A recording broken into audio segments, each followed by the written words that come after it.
On va en reparler maintenant avec deux représentants de l'UICB. On a eu le président de l'UICB ce matin. On a maintenant donc Dominique Cottineau, délégué général de l'UICB, donc l'Union des industriels et constructeurs bois. Bonjour monsieur. Bonjour, et merci. Michel Veillon, vous êtes directeur général d'Ossabois, mais vous pilotez également le groupe de travail sur le défi 4 du comité stratégique de la filière bois. Donc le défi 4 étant le développement du bois dans la construction, la rénovation et l'agencement. C'est bien ça? Je ne me suis pas trompé. Impeccable. Donc c'est à vous, messieurs. Merci beaucoup. Bonjour à toutes et à tous. Un premier élément très, très rapide, parce que très souvent, la filière bois est méconnue, et il nous semble intéressant de rappeler quelles sont ces différentes organisations. Alors ça peut paraître un petit peu atomisé, mais si on part du haut vers le bas et puis de la gauche vers la droite, on le comprend très bien. On a sur la partie gauche et en haut une interprofession qui s'appelle France Bois Forêt, et qui en son sein regroupe tous les acteurs depuis la graine de l'arbre jusqu'à la scierie, la première transformation qui sort des planches. Et puis sur la partie droite, on a la partie aval de la filière avec une interprofession qui s'appelle France Bois Industrie Entreprise, dans laquelle on va retrouver les syndicats des organisations professionnelles des panneaux, donc panneaux de contreplaqué, l'UIPC, les panneaux de process, ce qu'on appelle parfois vulgairement le mélaminé ou le panneau OSB, les panneaux de process. On a les unions métiers bois de la Fédération française du bâtiment et de la CAPEB, l'ameublement français, et puis l'UICB qui rassemble 300 entreprises, acteurs de la construction bois ou de produits de bois construction. Avec des interactions avec des organisations extérieures ou complémentaires, le CSF Bois que Corentin évoquait tout à l'heure, le comité stratégique de filière bois. En ce qui concerne l'UICB, on est aussi présent auprès du comité stratégique de filière des produits de construction. On siège au CSC2E. On a dans la filière Fibois France qui coordonne l'ensemble des Fibois régionaux, qui sont les organisations professionnelles régionales qui se réunissent à l'échelle régionale avec un gros volet de prescription, et puis le pôle technologique de la filière FCBA et le pôle de compétitivité Xylo Futur. Donc voilà, ça peut sembler relativement atomisé, mais ça fonctionne bien avec beaucoup de convergence, comme l'évoquait ce matin Frédéric Carteret, le président à la fois de l'UICB, mais également président de FBIE. Alors aujourd'hui, lorsque l'on parle de construction bois et notamment d'immeubles de grande hauteur, on a quelque chose qui est éprouvé, qui existe. Alors c'est bien entendu pas la majorité de l'espèce, bien entendu, mais le système est rompu. On a un nombre important de bâtiments R+8 qui sont livrés dans le monde, et puis on en a et on en aura un certain nombre encore en France, notamment dans le cadre des Jeux Olympiques et du programme France Bois 2024, oui, pardon. Des choses qui sont standardisées jusqu'au R+3, et puis l'optimisation de tout cela, vous l'évoquiez encore à l'instant, c'est bien entendu la complémentarité des matériaux, puisque l'objectif premier que l'on a tous, c'est bien de décarboner la construction, et la décarbonation de la construction, elle passera bien entendu par une somme de produits et de matériaux qui seront eux-mêmes décarbonés. Le bois ayant cet avantage, bien entendu, à la fois de ne pas émettre de carbone, d'en stocker, de se substituer à d'autres matériaux, mais on a besoin de l'ensemble des matériaux parce que leurs caractéristiques techniques, mécaniques font que c'est cette complémentarité qui nous amènera et nous conduira vers la décarbonation de l'acte de construction. Alors, quelques exemples, Michel, je te laisse en parler. Donc, on a choisi ce premier exemple qui est un ensemble de logements parce que, évidemment, on peut construire en partant de rien et de manière vertueuse, et le bois, c'est le faire. On reviendra dessus sur d'autres exemples après. Cet exemple-là était à la fois une combinaison de construire et de rénover sur la base d'un parking. Donc il y avait 2 mètres d'ouvrage, un bailleur et un promoteur, 2 architectes, 10 000 mètres carrés, et c'est un ensemble qui a gardé la part du béton pour le parking, qui a mis de l'enveloppe évidemment entièrement en ossature bois, et pour la partie neuve, on retrouve un mode constructif, on va passer au slide suivant, où on combine des planchers en CLT, c'est du bois massif lamellé croisé, des poteaux en poteau-poutre, des colonnes d'ascenseur évidemment en béton, une enveloppe en ossature et un revêtement en bardage de haute qualité. Et sur la partie droite, vous voyez, la structure béton a pu être gardée et il a pu, de manière numérique, être amené une enveloppe de haute performance avec évidemment des très belles qualités architecturales sur un bâtiment dont slide suivant, les performances sont les plus hauts standards d'aujourd'hui. Ce mode constructif qui a préservé une partie du béton et qui est reconstruit sur le bon matériau ou le bon mode constructif au bon endroit, a permis d'éviter évidemment 8000 tonnes de déchets, a permis de stocker 1000 tonnes de carbone, a globalement émis moins de 500 kg de gaz carbonique par mètre carré, quand la construction traditionnelle est plutôt au double. Et on a, sur ce produit-là, des certifications NF Habitat, EFI Énergie, bâtiments biosourcés et conformité au plan climat de la ville de Paris.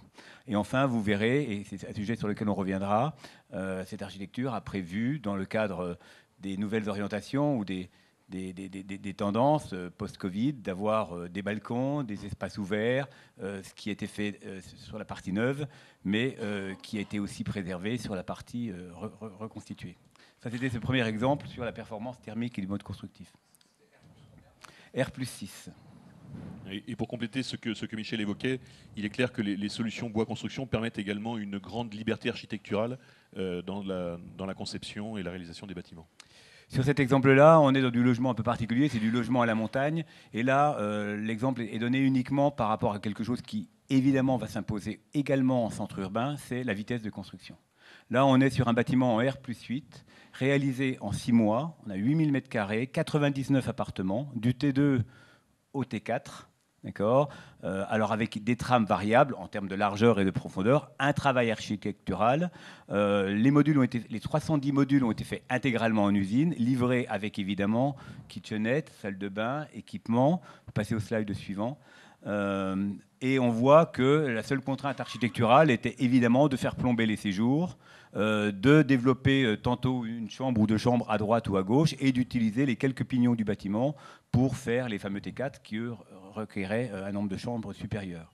Ça a été réalisé en 6 mois, on est à 1500 mètres et ce produit a été réalisé en respectant, enfin, dans le même budget que la construction traditionnelle, mais au lieu d'avoir... Alors, c'était fait en 6 mois parce qu'à la montagne, on ne peut construire, évidemment, qu'entre le 1er mai et le 31 octobre.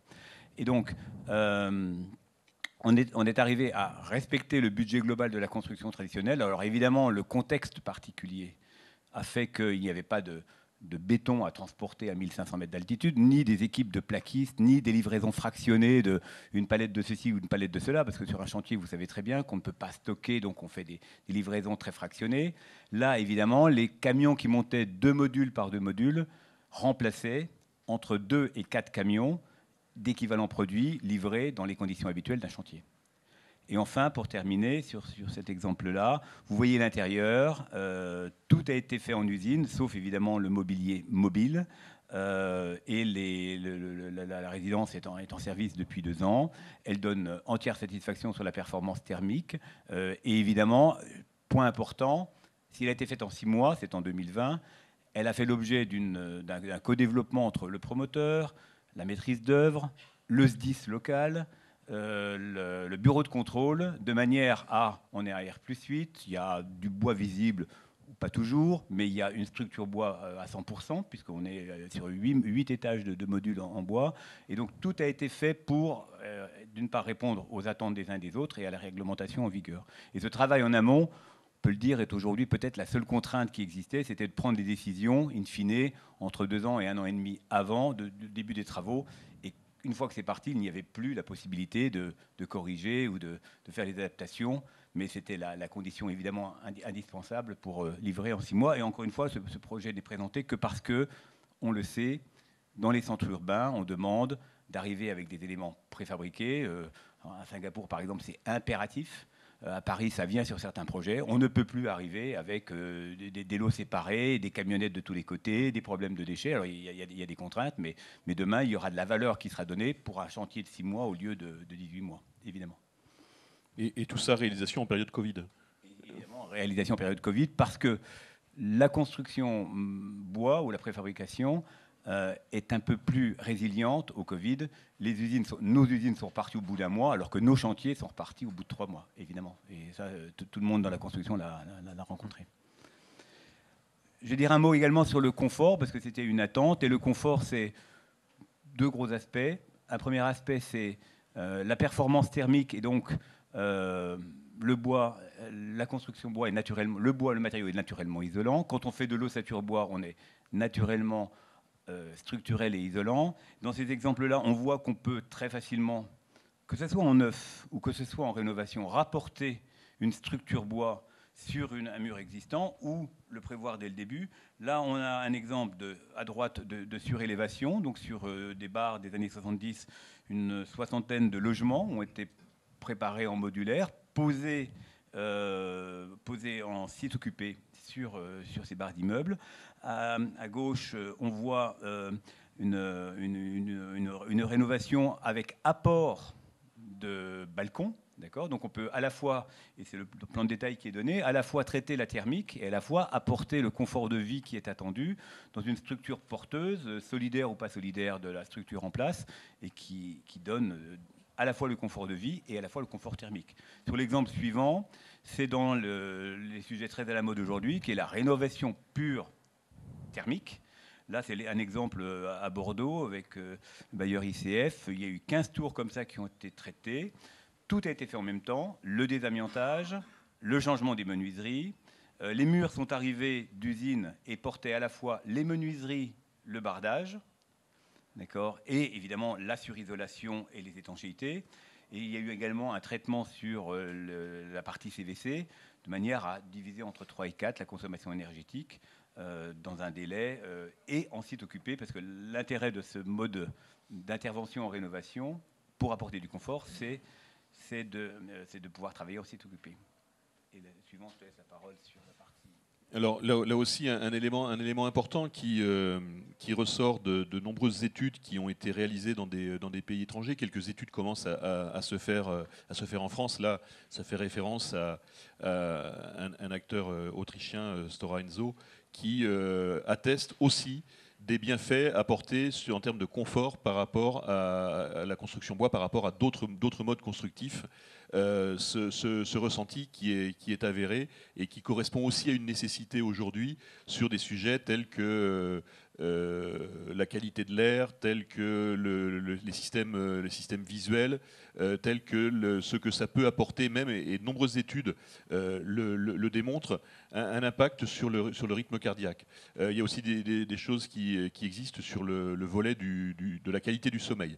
Donc ces éléments de confort vont se muscler dans leurs preuves scientifiques, mais aujourd'hui on sait qu'on a un terrain de preuve assez important à amener, mais véritablement on amène du confort à l'occupant du logement, ce qui nous concerne aujourd'hui parce qu'on est aux assises du logement, mais c'est aussi des choses qui sont démontrées dans les bâtiments de bureaux également par rapport au ressenti et des choses qui sont déjà appréciées sur un gros projet de bureau qui est en construction à Nanterre, l'Arboretum, qui est le plus grand projet de bureau en construction aujourd'hui en Europe et qui fait appel largement au bois avec des attentes fortes d'être rapidement dans les lieux pour ceux qui ont prévu d'y être d'ores et déjà.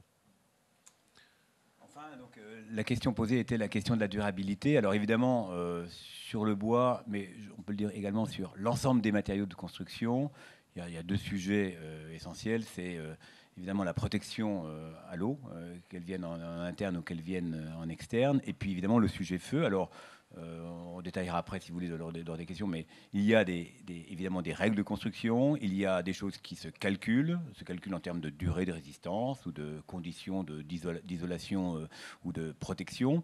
Mais la photo qui est là illustre simplement qu'en termes de durabilité, on voit bien qu'aujourd'hui, et je fais un peu différentes interventions depuis ce matin, c'est bien la durabilité, c'est est-ce que vraiment le bâtiment va passer les années en termes d'évolution normative, d'évolution d'usage, d'évolution de performance. Si on voit là une barre en construction traditionnelle en démolition, et vous n'ignorez pas les débats sur quelques blocos le long du périphérique à démolir ou ne pas démolir. Et évidemment, la question c'est de se dire démolir, c'est quand même un mauvais signal, et se dire qu'on envoie du carbone pour détruire du carbone qui a déjà été émis. Et donc aujourd'hui, la question de la durabilité, c'est aussi quand même qu'est-ce que permet le mode constructif en termes d'accompagnement des performances de plus en plus strictes. Et on peut parler de thermie, on peut parler d'acoustique, on peut parler d'agrandissement, On peut parler aussi de qu'est-ce que permet le mode constructif en termes de bilan carbone, en particulier en fin de vie, parce qu'en fin de vie, beaucoup de matériaux, mais pas tous. Alors, dans le cas du bois, c'est très facile. On le retrouve dans les panneaux de particules, on le retrouve dans les isolants, on le retrouve dans la chimie du bois, et on le retrouve tout au bout de la chaîne, éventuellement dans du biométhane ou dans de l'énergie en usage biomasse. Donc, ce critère de durabilité est évidemment favorisé parce que la construction bois, en mettant le bon mode constructif au bon endroit, est facilement démontable, extensible. Il y a eu des programmes, il y en a un sur la région des Pas-Marnes, où toutes les maisons livrées ont déjà les plans prévus pour la chambre supplémentaire. C'est un programme qui s'appelle les lodges, par exemple, pour passer du T4 au T5. Les réservations sont faites. Il n'y a plus qu'à un certain moment dire j'ai besoin d'une chambre de plus. Accessoirement, peut-être à un autre moment, ça sera une chambre de moins ou avec un usage différent. Et il suffit, encore une fois, c'est peut-être la seule contrainte, c'est de devoir anticiper. Et sur le dernier slide, là je montre, c'est quelque chose que nous avons développé, parce que nous faisons beaucoup de construction modulaire 3D. Mais là, on va peut-être même parler de construction modulaire 4D, parce que dans le temps, le bâtiment évolue. Premièrement, je voudrais citer les deux appels à projets qui sont en cours. Le premier, ça a été lancé, c'est un programme qui s'appelle TTU, c'est porté par la SNCF et ICF, et c'est la mise à disposition de terrains ferroviaires pour une durée limitée, pour y construire des logements, eux-mêmes démontables, déplaçables, pour repartir sur d'autres territoires. Et il y a un lauréat qui est un constructeur de modules bois qui travaille dessus sur un projet qui est amené à démarrer en Île-de-France et se perpétuer ailleurs. Et je citerai également l'AMI lancée par la préfecture de région d'Île-de-France, qui consiste à mettre des terrains appartenant au domaine pour une durée de 8 à 10 ans, en garantissant à l'investisseur, qui en général est un bailleur social, un autre terrain dans 10 ans pour rendre le terrain soit à une nouvelle voie de circulation, une nouvelle opération immobilière ou un nouvel équipement. Et donc les modes constructifs aujourd'hui, la réponse pour certains publics ou pour certains programmes de modes constructifs démontables est là. Et elle se met en place. Ça ne sera forcément pas une généralité, mais c'est un besoin. Et donc dans ce cas-là, il est nécessaire de pouvoir concevoir un mode constructif évolutif. C'est-à-dire si aujourd'hui le bâtiment est en L, demain il sera peut-être en T. Donc il faut pouvoir le décomposer en éléments qui eux-mêmes peuvent se reconstituer à moindre coût, mais avec les mêmes performances ou avec les performances qui seront celles dans 10 ans. Et donc dans les exemples, et au-delà même du démontage et du remontage, dans cet exemple-là, il a été prévu, et donc nous le faisons sur maintenant pratiquement toutes nos opérations, d'imaginer avec le maître d'ouvrage quelle peut être la deuxième vie. Aujourd'hui, on a aujourd'hui des opérations, par exemple, de colocation senior. Il y a dans des logements un premier étage avec 3 colocataires seniors et une pièce à vivre, une kitchenette, etc. Ils ont eux-mêmes leur chambre et leur salle de bain. Et au-dessus, il y a un T4 pour la famille accueillante. Eh bien, si jamais, on ne sait pas, dans 10 ans, le marché du senior ne n'est plus organisé de cette façon-là, en ouvrant 2 portes qui ont été prévues et en réouvrant un accès extérieur à l'étage de manière différente, on convertit le bâtiment en une journée en 2 T4 indépendants. Et l'exemple qui est là, c'est de dire que quand on prend deux studios T1, si on a bien laissé les portes, si on a bien laissé quelque chose de démontable, mais encore une fois, quand je dis c'est démontable, mais c'est dans le parfait respect de la RE 2020, des normes acoustiques, des normes feu, des normes thermiques évidemment, et si on laisse bien les portes ou si on peut bien démonter la salle de bain ou rajouter une kitchenette, eh bien on passe pratiquement dans la journée de 2 T1 à 1 T2 ou de 2 T2 à 1 T3 ou de 3 T1 pardon, à 1 T3. Et donc ce besoin-là nécessite, et encore une fois, le bois y répond un peu par nature, d'autres matériaux y répondent, c'est simplement une obligation, c'est de l'anticiper et de le prévoir. Voilà, donc c'est sur ces évolutions-là, indépendamment du bas carbone dont on a parlé, indépendamment de la vitesse, de la rapidité de construction, indépendamment du confort et de la qualité, le retour d'expérience aujourd'hui, c'est que le bois répond aussi aux besoins d'évolution que l'on attend du logement et évidemment des bâtiments dans bien d'autres usages. Et de façon un petit peu connexe à cela, on voit aujourd'hui des collectivités territoriales qui, sur des bâtiments d'équipement de type crèche ou école, ont des variations dans leur flux migratoire et réfléchissent au fait de dire que l'investissement d'aujourd'hui il est nécessaire, mais il ne sera peut-être plus demain dans l'équipement, et le fait que cet équipement puisse être déplacé et réutilisé ailleurs présente un intérêt en termes de sobriété et en termes d'efficience. Et donc là aussi, la construction modulaire bois 3D, 4D, comme le dit Michel, répond parfaitement à ces enjeux qui vont dans un spectre plus large que le logement, qui est celui de l'habitat ou de la façon d'habiter sur un territoire. Voilà ce que l'on avait à vous présenter pour laisser la place à des questions éventuellement et respecter scrupuleusement le timing qui nous était proposé. Oui, il nous reste effectivement du temps pour des questions.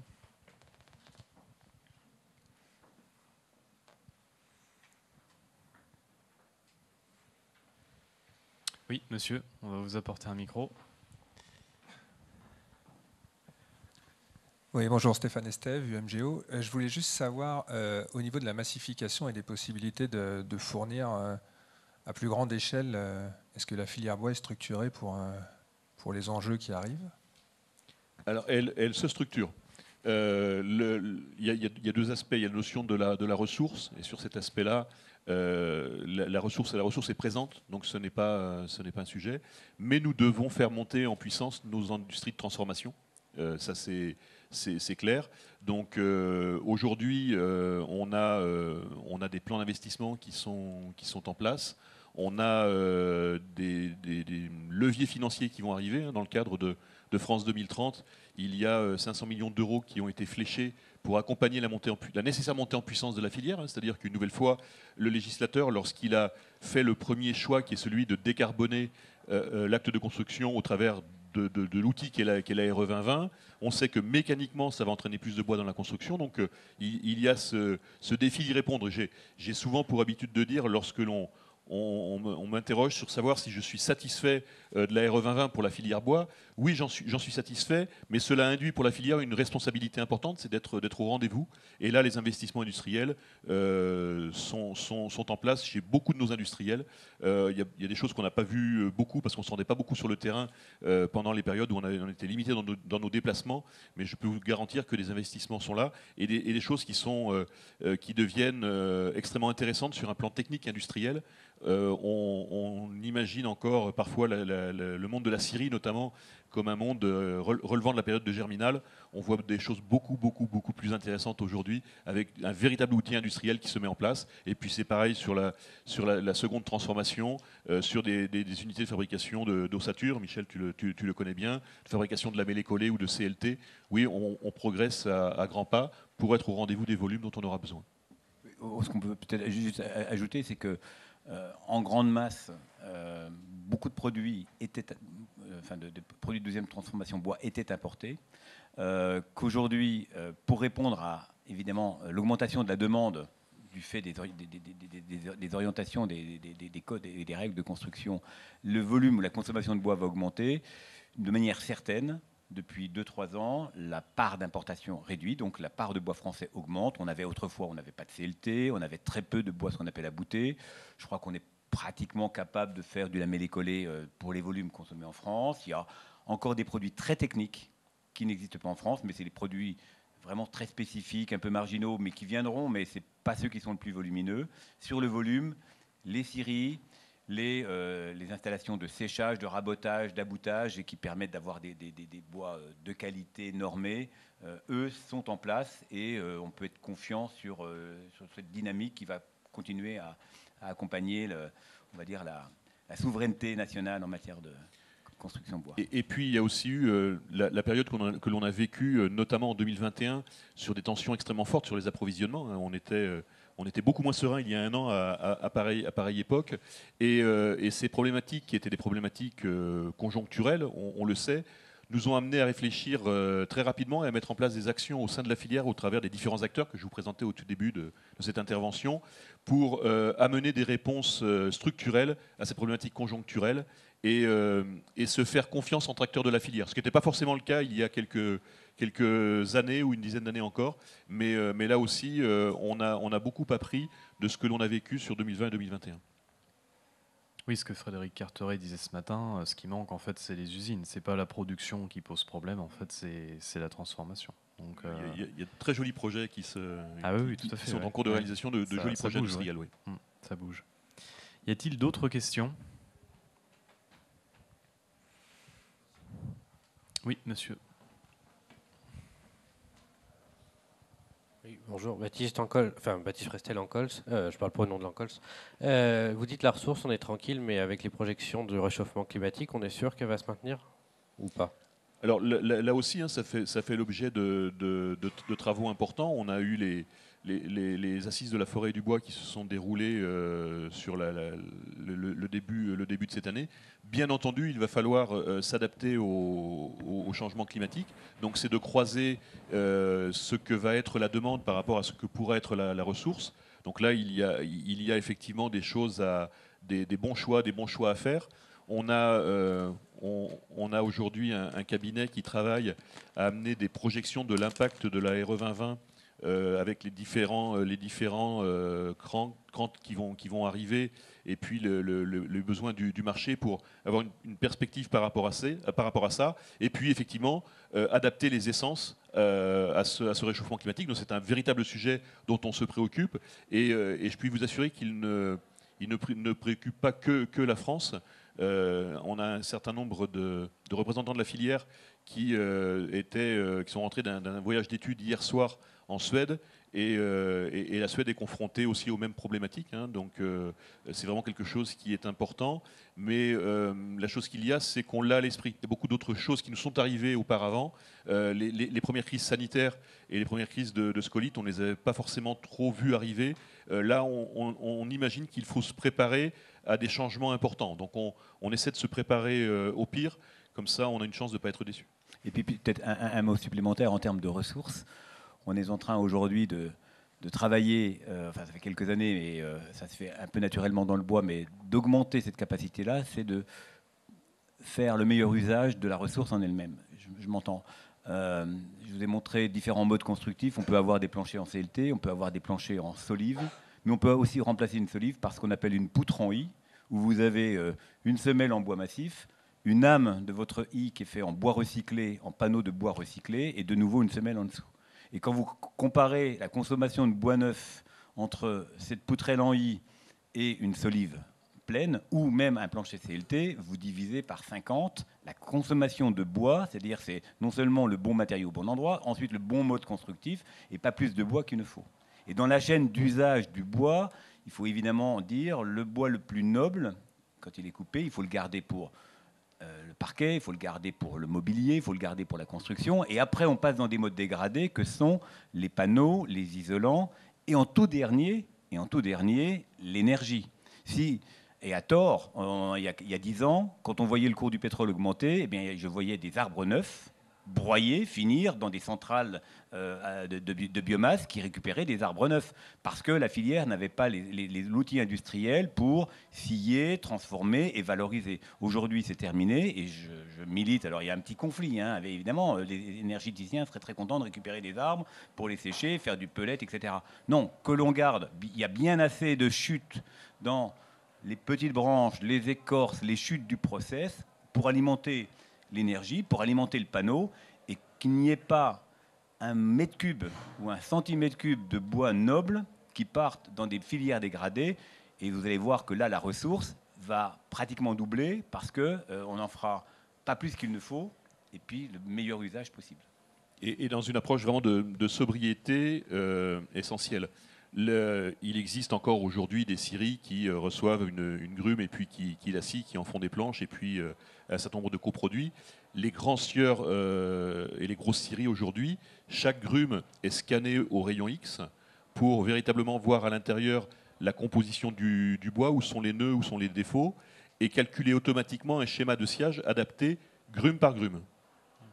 C'est-à-dire qu'elle entre, elle est scannée, elle est cataloguée, elle est stockée parce que l'outil de sciage ne permet pas d'absorber tout. Et lorsqu'elle est reprise, ça reprend son ADN, entre guillemets, pour reprendre le schéma de sciage qui avait été calculé. Et lorsque la grume entre dans l'outil de sciage, elle arrive et elle est positionnée pour que tout se passe et utiliser, là aussi, au sein du produit même, le bon produit au bon endroit pour le bon usage.